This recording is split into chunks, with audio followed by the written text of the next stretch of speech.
તો hello guys, welcome to my new vlog. અને આજે આપણે ઘણા દિવસો પછી વ્લોગ અપલોડ કરવાનો છે. એટલે અત્યારે આપણે જવાનું છે દ્વારકા ટૂરમાં. આપણા ટ્યુશન ક્લાસમાંથી લઈ જાય છે. અત્યારના વાગી ગયા છે 3:18 વાગી ગઈ છે, તમે જોઈ રહ્યા હશો. અને આ દીક્ષિત આપણી પાછળ રેડી થઈને જ ઊભો છે. હવે હમણાં ઘરેથી નીકળી જઈએ આપણે, અને પછી બસમાં તમને બધું બતાવી દઉં. અત્યારે ચાલો આપણે નીકળી જઈએ. તો ગાઈઝ, અત્યારે આપણે નીકળી ગયા છીએ અને અત્યારે અંધારું છે ફરતી. અને હવે દીક્ષિત રેડી થઈ ગયો તો આપણે ફટાફટ જવાનું છે. થોડીક વારમાં બસ પણ આવી જાય. અને હવે આગળનું બધું તમને બતાવી દઉં ટાઈમ લેસમાં, થોડું ઘણું વ્યૂ બતાવી દઉં તમને બધાય. મળીએ આગળ હવે. તો મિત્રો, અત્યારે બસ આવી ગઈ છે. આ છે આપણી પાછળ બસ. અને હમણાં આપણે નીકળી જઈશું.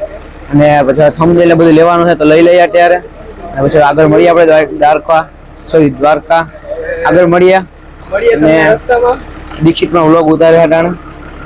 અને આ છે આપણી બસ. હવે આગળ મળીએ.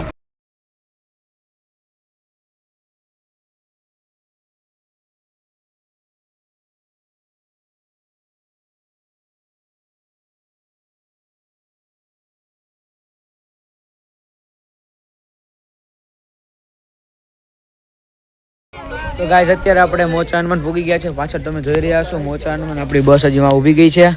અને હવે આપણે ભોગી ગયા મોચા હનુમાન. બધા દર્શન કરી લીધા છે. અને હવે આપણે પાછા દ્વારકા માટે નીકળવાના છીએ. તો હાલો આપણે નીકળીએ. જય દ્વારકાધીશ. આગળ મળીએ. તો મિત્રો, અત્યારે આપણે દ્વારકા ભોગી ગયા છે. અને પાછળ તમને મંદિર દેખાતું જશે. તમને બતાવી દઉં મંદિર એકવાર. અને આ છે દ્વારકાનો બોર્ડ આવી ગયો અહીંયા હવે. અને હવે મંદિર થોડુંક આઘું છે, ઝૂમ કરીને બતાવી દઉં તમને અત્યારે. અને આ છે આપણી ટીશુની ગેંગ આખી. અને હવે આપણે જઈશું મંદિરે દર્શન કરવા માટે. તો અહીંયા જઈએ, મળીએ આગળ. તો મિત્રો, દ્વારકાનો ગેટ આવી ગયો છે. અને ટ્રાફિક જોવો તમે, થોડું ઘણું ટ્રાફિક બહુ વધારે દર્શન કરવા માટે. અમે તો ચાલીને જઈએ છીએ, એટલે આપણે જઈએ હવે આગળ નીકળીને. દીક્ષિત પણ વ્લોગ વધારે છે તેનો. આખી ગેંગ ભેગી આવે. આપણે જઈએ દર્શન તરફ. તો ગાઈઝ, અત્યારે તમને હું એનો થોડો લુક બતાવી દઉં. નજારો એકદમ મસ્ત આવે છે. જોઈ લો, આ દરિયો છે અહીંયા. ના, નજારો દ્વારકાનો એકદમ મસ્ત આવી રહ્યો છે. અને આ બધી ગેંગ જઈ રહી છે હજી. હવે આપણે આગળ જઈ મંદિરની પાસે પહોંચીને વ્લોગ્સ પાછો સ્ટાર્ટ કરીએ. ચાલો આગળ મળીએ આગળ. બાય. તો મિત્રો, આપણે દ્વારકાની હાવ નજીક પહોંચી ગયા છીએ હવે. અને દીક્ષિતને ઉતારે છે અને ટાઈમ લેપ્સ ઉતારે છે. અને મેં કરી દીધો વ્લોગ ચાલુ. અને બ્રિજ પણ મસ્ત લાગે છે. વ્યૂ કેવો મસ્ત, તમે જોવો જરાક. અને હવે આપણે દર્શન કરવા જવાના છે. તો અંદર મોબાઈલ તો લઈ નહીં જવા દે, એટલે આટલામાં જ મોબાઈલનો વ્યૂ તમને ખાલી બતાવી દો. પછી હવે આગળ મળશું. હવે આપણે ઘણી જગ્યાએ જવાનું છે, ત્યાં મળશું હવે. તો મિત્રો, અત્યારે આપણે સુદામા સેતુ તરફ જઈ રહ્યા છીએ. ત્યાં મંદિર બાજુમાં જ છે. અને પાછળ સેના આવી જ રહી છે અમારી. અને આગળ પણ જઈ જ રહી છે બધા. હવે આપણે દર્શન કરવાના છે. ત્યાં તો મોબાઈલ એલાઉડ નથી. તો પછી પાછા મળશું. આપણે હજી ઘણી જગ્યાએ જવાનું છે, તો પછી પાછા મળીએ. મિત્ર, અમે ફરી એકવાર બહાર આવી ગયા છીએ દર્શન કરીને. અને અત્યારે ધજા ફરકી રહી છે. તમે તેનો વ્યૂ પણ બતાવી દો, જોઈ લ્યો. હવે આપણે બસ તરફ જવાનું છે. હવે મળીએ આગળ. હજી આપણે બેટ દ્વારકા જવાનું છે. ઘણી જગ્યાએ જવાનું છે. મળીએ આગળ. મિત્ર, આપણે જાતા બસ તરફ આપણે મળી ગયા છે છાસ રગડા જેવી. આ દીક્ષિત પણ પીવે છે છાસ. આ મિત્ર છે માનવ, એ પણ છાસ પીવે છે. આપણે છાસ પી લઈએ. તો મિત્રો, અત્યારે આપણે પહોંચી ગયા છીએ ભડકેશ્વર મહાદેવ. અને અહીંયા મસ્ત વ્યૂ આવે છે. દરિયો છે એકદમ પાસે. અને આપણે નાસ્તો કરવા બેસવાનું છે. અને જોઈ લ્યો તમારો વ્યૂ દરિયાનો, કેવો મસ્ત દરિયો દેખાય છે. શાંત દરિયો છે અહીં તો હાવ.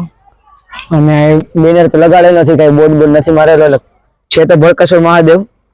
હવે આપણે હજી નાસ્તો કરી લઈએ. અને દીક્ષિતભાઈ જો માઇક લઈને તૈયાર થઈ ગયા છે. એને વ્લોગની ક્લિપ શૂટ કરવાની છે, એટલે હવે હાલો મળીએ આગળ. મિત્રો, આપણે અત્યારે આવી ગયા છીએ શિવરાજપુર બીચે. અને થોડીક રાઈડ છે, રાઈડમાં મજા લેવાની છે આપણે. અને આગળ હું કહીએ તમને બતાવશું. તો પોસિબલ હશે તો પાણીની અંદર જવાનું હશે તો પછી મોબાઈલ પલળી જાય એટલે ન બતાવી શકશું. અને આ છે દીક્ષિત કપડા બધું લઈ લીધું. તો નાવાનું પણ હાથ પગ ધોવાના પણ બધી સુવિધા ભેગી જ રાખવાની. અને ટ્રાફિક પણ એટલું જ છે અહીંયા. તો મળીએ આગળ, જોઈએ. તો શિવરાજપુર બીચની ઝલક જોઈ લો તમે. હવે થોડીક નકરી બોટો અને જીપ ને બધું છે. અને મસ્ત છોકરા અમારે જમ્પિંગ છે. જો આ બગી ગાડી પણ છે. હવે આપણે શું શું કરીએ તમને બતાવશું આગળ. જોઈ બધી બોટો છે. તો ગાઈસ અત્યારે આપણે સુદર્શન સેતુ એટલે કે બેટ દ્વારકા પાસે પહોંચી ગયા છે અને તમે નજારો જોઈ લો એનો. હા, એનો જે બ્રિજ છે એનો નજારો તમને બતાવી દઉં. મોર પીછોડ આખો બીચ છે. અહીંયા બધા બસ ઊભી રાખીને ફોટા પાડવા વર્ગી ગયા અને આપણે ફોટોગ્રાફર ભાઈ ફોટા તો બધાને પાડી દીધા છે. અને હવે આપણે પાછા જવાના છીએ માધુપુરના દરિયા. તો હવે એ કરી લેશું. હવે પછી ડાયરેક્ટ રાતના મોડેથી ઘરે અને પછી હવે દીક્ષિતભાઈનો વ્લોગ ચાલુ કરશે પાછો અટાણે. મળીએ હવે આગળ. તો ગાઈસ અત્યારે આપણે પહોંચી ગયા છે નાગેશ્વર મહાદેવનું મંદિર છે ત્યાં. અને ત્યાં એક શંકર બાબાની મોટી મૂર્તિ છે અને તમને બતાવી દઉં છે મૂર્તિ. જોઈ લો કેટલી ઊંચી મૂર્તિ છે. હજુ તમે અંદાજને પણ બતાવી દઉં. અંદાજે લગભગ 4 થી 5 માળ કરતા પણ વધારે ઊંચી મૂર્તિ છે. તો હાલ આપણે અંદાજે જોઈ આવીએ કેવડી મૂર્તિ છે. નાગેશ્વર જ્યોતિર્લિંગની મૂર્તિ છે અને દ્વારકાની બાજુમાં આવેલું છે નાગેશ્વર, ત્યાં મૂર્તિ આવેલી છે. આ મૂર્તિ તમે ગાઈસ જોઈ રહ્યા છો આવડી મોટી મૂર્તિ છે અને હજી નજીકથી પણ તમને બતાવી દઉં. અંદર જો કેમેરો અલાઉડ હોય તો પછી આપણે ડાયરેક્ટ જવાનું છે માધુપુરના દરિયે. આગળ મળીએ. તો ગાઈસ જોઈ રહ્યા છો કેવડી મોટી મૂર્તિ છે આ. સામાન્ય માણસ તેની સામે કેવડો દેખાય છે અને તમે જોઈ શકો છો કેવડી મૂર્તિ છે. અને અમારા ગ્રુપના બધા લોકો ફોટોગ્રાફી કરવામાં વળગી ગયા છે અને આમનો વ્લોગ સ્ટાર્ટ કરી દીધો છે ને. અને હજી આરતી પૂરી થઈ જ છે. અને આ મૂર્તિ છે કેમેરાની ફ્રેમમાં પણ આવતી નથી, એવડી બધી મૂર્તિ વિશાળ મૂર્તિ છે.